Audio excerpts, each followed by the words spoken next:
beli bolu di Bekasi. Salam dulu dong Sana Iki TV. Bismillahirrahmanirrahim. Assalamualaikum warahmatullahi wabarakatuh. Hamdan wa syukran lillah. Salatan wa salaman ala rasulillah. Amma ba'd. Asyhadu an la ilaha illallah wa asyhadu anna Muhammadan abduhu wa rasuluh la nabiyya wa la rasula ba'da.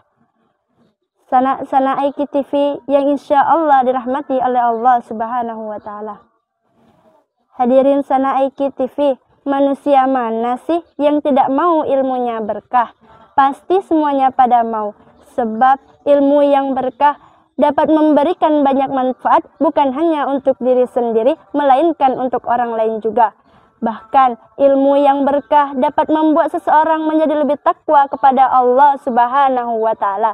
Contoh, kita belajar tentang sedekah, berkahnya kita jadi lebih sering bersedekah. Kita belajar tentang sombong, berkahnya kita dijauhkan dari sifat sombong. Dari sanalah kita dapat melihat kebermanfaatan ilmunya. Ketika perintah dilaksanakan, ketika larangan maka dijauhi. Sebagaimana firman Allah dalam Quran surah Az-Zumar, penggalan ayat 9 yang berbunyi, A'udzu billahi minasy syaithanir rajim. Qul hal yastawil ladzina ya'lamuna wal ladzina la ya'lamun. Innama yatadzakkaru ulul albab.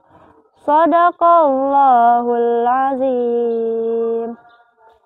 Yang artinya, katakanlah, apakah sama orang-orang yang mengetahui dan orang-orang yang tidak mengetahui? Sungguh, hanya orang yang berakal sehat yang dapat menerima pelajaran.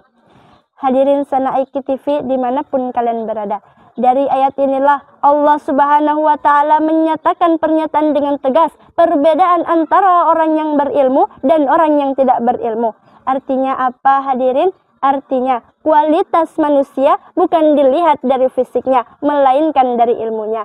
Ingatlah hadirin, semua aktivitas yang kita lakukan sehari-hari berkaitan dengan ilmu. Mau sholat, ada ilmunya. Mau ngaji, ada ilmunya. Mau ceramah sekalipun, juga pasti ada ilmunya. Tapi ilmu yang seperti apa? Yaitu ilmu yang berkah. Lalu hadirin, bagaimana sih cara agar kita bisa mendapatkan keberkahan ilmu tersebut? Ada dua cara, salah satunya terdapat dalam syair. Yang pertama dengan menata hati, dengan niat dan bukan karena duniawi, karena Allah dan ingin menjayakan Islam, menghapuskan kebodohan dan kemaksiatan. Tanamkanlah sifat rendah hati, ikhlas, dan ridho.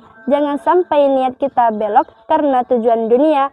Sebab Rasulullah SAW pernah bersabda dalam karangan Imam Syafi'i. Beliau mengatakan, Al-ilmu nurun. Ilmu adalah cahaya. Wa nurullahi la yahdi li'asi. Dan cahaya tidak akan masuk ke dalam hati seseorang manakala hati tersebut dipenuhi oleh maksiat.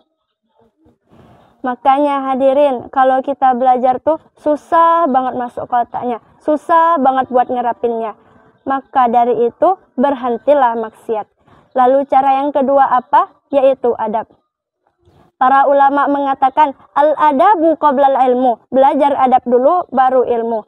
Karena percuma hadirin, gelar berderetan, duit miliaran, ilmu bertebaran, tapi akhlak diabaikan, jangan harap dapat keberkahan. Oleh karena itu, utamakanlah adab. Baik adab terhadap guru, adab terhadap ilmu, dan adab terhadap majelis ilmu. Lalu, apa wujud dari keberkahan ilmu tersebut? Nah, di antaranya, orang-orang yang ilmunya berkah, maka ia senantiasa menjalankan aktivitasnya menjadi mudah, ibadahnya menjadi lelah, dan hatinya menjadi istiqomah. Karena dari ilmu, yang susah jadi mudah, yang jelek jadi indah, yang lelah jadi lelah, dan yang lelah jadi ibadah. Masya Allah.